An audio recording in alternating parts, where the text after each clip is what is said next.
जय श्री कृष्णा। स्वागत है आपका हमारे चैनल में। भगवान विष्णु की कृपा आप सब पर बनी रहे।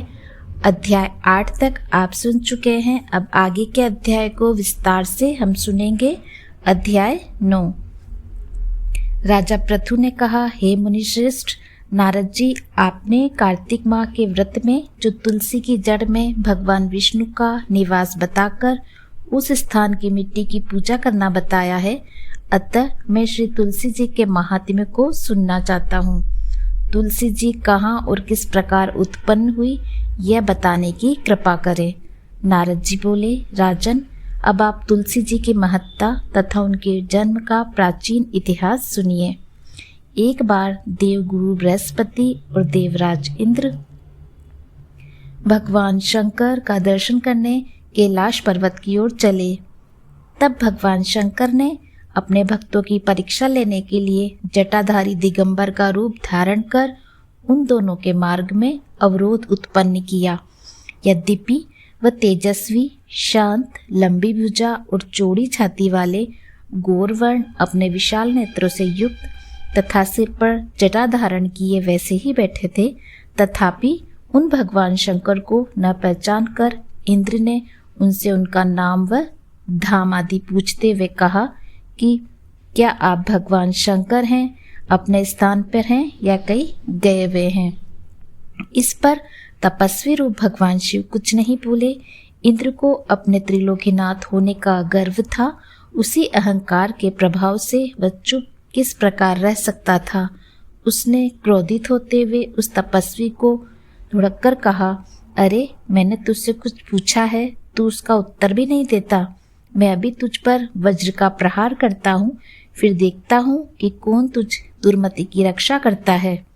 इस प्रकार कहकर जैसे ही इंद्र ने उस जटाधारी दिगंबर को मारने के लिए हाथ में वज्र लिया, वैसे ही भगवान शिव ने वज्र सहित इंद्र का हाथ स्तंभित कर दिया और विकराल नेत्र से उसे देखा।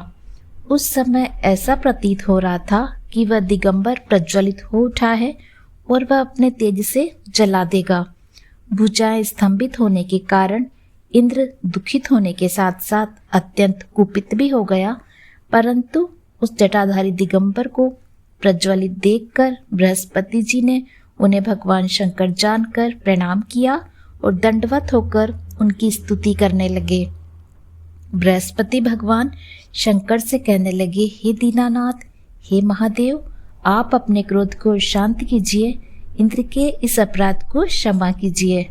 बृहस्पति के ये वचन सुनकर भगवान शंकर ने गंभीर वाणी में कहा, मैं अपने नेत्रों से निकाले हुए क्रोध को किस प्रकार रोकूं। तब बृहस्पति ने कहा, भगवान, आप अपना भक्तवत्सल नाम सार्थक करते हुए अपने भक्तों पर दया कीजिए। आप अपने इस तेज को अन्यत्र स्थापित कीजिए और इंद्र का उद्धार कीजिए। तब भगवान शंकर गुरु बृहस्पति से बोले, मैं तुम्हारी स्तुति से अत्यंत प्रसन्न हूँ। तुमने इंद्र को जीवन दान दिलवाया है। मुझे विश्वास है कि मेरे नेत्रों की अग्नि अब इंद्र को पीड़ित नहीं करेगी। बृहस्पति ने इस प्रकार कहकर भगवान शिव ने अपने मस्तक से निकाले हुए अग्निमय तेज को अपने हाथ में ले लिया और फिर उसे क्षीर सागर में डाल दिया। तत्पश्चात भगवान शंकर अंतर्ध्यान हो गए। इस प्रकार जिसको जो जानने की कामना थी उसे जानकर इंद्र तथा बृहस्पति अपने अपने स्थान को चले गए। 9वां अध्याय समाप्त। उम्मीद करती हूँ आपको ये अध्याय पसंद आए होंगे। इसी तरह के आगे के अध्याय सुनने के लिए आप हमारे चैनल को लाइक एंड सब्सक्राइब अवश्य कीजिए। जय हरि श्री विष्णु। धन्यवाद।